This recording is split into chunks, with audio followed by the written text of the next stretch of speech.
बिस्मिल्लाहिर्रहमानिर्रहीम। अस्सलाम वालेकुम एवरीवन, कैसे हैं आप? सब ठीक ठाक है? सीएसएस की अभी तक गालिबन कितनी वीडियोस बन चुके हैं, राइट? आज अकाउंटिंग एंड ऑडिटिंग पार्ट 2 पे हम बना रहे हैं, राइट? सीएसएस की last time I think so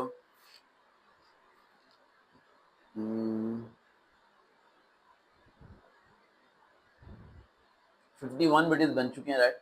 और ये बहुत बड़ी बात है कि हमें बहुत टफ टाइम से गुजर रहे हैं, लेकिन अल्लाह ताला के खास करम से और अल्लाह ताला की मदद से हम इस चीज़ को मुकम्मल कर पाएंगे। 100 वीडियोस के अंदर हम पूरे सीएसएस को समा देंगे, ताकि आप में से वो तमाम स्टूडेंट्स जो मेरे तक नहीं पहुंच पाते या अकेडमी नहीं जा पाते, सिर्फ इन वीडियोस को सुने, फॉलो करें और अच्छे नंबर ले सकें।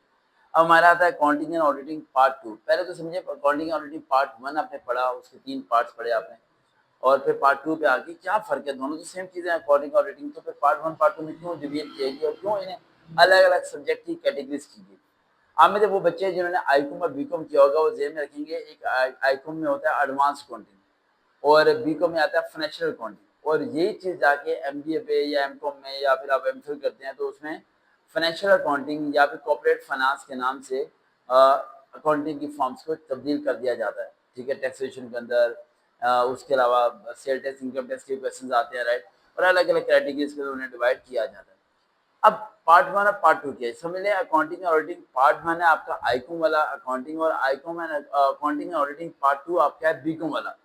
आप देखो, अगर आप आईकॉम वाली अकाउंटिंग में जाओगे पार्ट 2 के अंदर, तो उसमें आपको एडजस्टमेंट वाली final accounts, trading and profit loss account में पहुंच गए। जरा वो बच्चे से उन्हें समझ आएगी मेरी बात जिन्होंने आईकॉम बीकॉम किया हुआ है। बाकी लोगों के दिमाग से बातें गुजर जाएंगी, वो कहेंगे सर किस तरह की बातें करें, कौन सा फाइनल अकाउंट, कौन सा ट्रेडिंग। तो या तो पहले आप लोग बेसिक स्टॉक कर लें, समझ लें, उसके बाद इस वीडियो को सुने, अदरवाइज आपको समझ में नहीं आएगी। सिर्फ उन्हीं को समझ आएगी जो अकाउंटिंग की फील्ड के बच्चे हैं या बैंक में जॉब करते हैं। अब वहां पर एडजस्टमेंट दिए जाते थे, बिल्कुल सिंपल से एडजस्टमेंट, क्लोजिंग स्टॉक दे दिया, उसकी डबल इंटरेस्ट कर दी, ये हो गया। लेकिन अकाउंटिंग एंड ऑडिटिंग के पार्ट 2 के अंदर डबल एडजस्टमेंट, यानी कि दो वैल्यूज दे दी जिनके डबल डबल इफेक्ट्स हैं। एक है बैलेंस शीट के अंदर इफेक्ट और एक है ट्रेडिंग प्रॉफिट लॉस अकाउंट के अंदर इफेक्ट।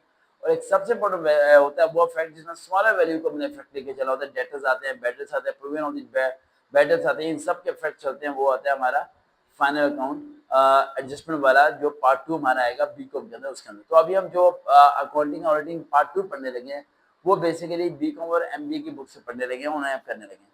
सबसे पहली बात कि 100 मार्क्स के पेपर होगा, 20 मार्क्स के एमसीक्यूज होंगे, 80 मार्क्स का सब्जेक्टिव आएगा। तो हम इसमें पॉइंट पे आते हैं। सबसे पहले मैं आपको कराने लगा एमसीक्यूज। एमसीक्यूज को रजिस्टर पेन ओपन करें और लिखना शुरू कर दें। बिस्मिल्लाहिर्रहमानिर्रहीम। अकाउंटिंग एंड ऑडिटिंग पार्ट 2, ठीक है? अब सबसे पहले आईएफआरएस, आईएफ लिखने, आईएफआरएस 16 रिलेट्स टू, किसके रिलेट करता है?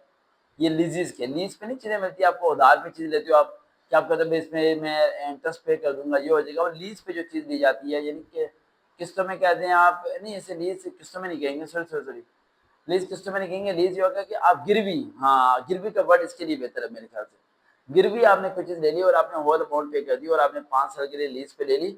अब 5 साल के बाद आपको या तो अमाउंट सारी के सारी जो है ना, आपको जगह खाली करनी पड़ेगी या रेंट पे करना पड़ेगा, और वो बंदा जो आपसे अमाउंट ले रहा है वो अमाउंट आपको टोटली क्या करेगा? रिफंड करेगा। इसे लीज कहते हैं।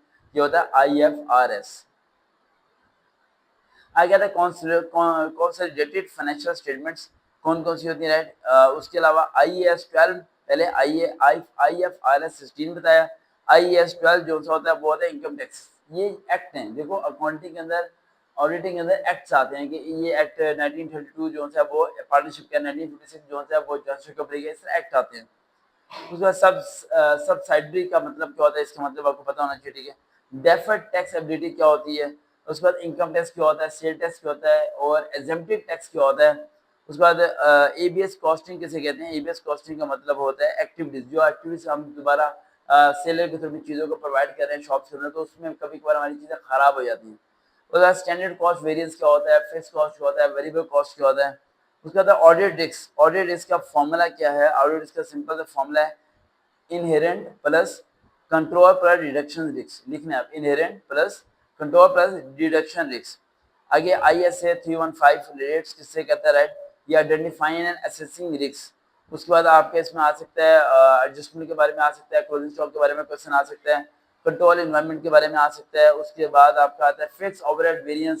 उसके अलावा आता है वो non controlling interest, unqualified audit report, process costing, break even point तो भाई पक्का याद कर लो, ये तो लाजमी आना है, ये तो लॉन्ग में भी आ सकता है, यहाँ भी आ सकता है। ए इसका formula total sales equal to total cost, यानी टोटल सेल्स इक्वल टू, यानी जितनी हमारी सेल हुई है उतना हमारा खर्चा हुआ है, क्या हम इक्वल है, प्रॉफिट ना मिले कम से कम खर्चा तो हमारा पूरा हो, total sales equal to total cost, इसे कहते हैं ब्रेक इवन पॉइंट।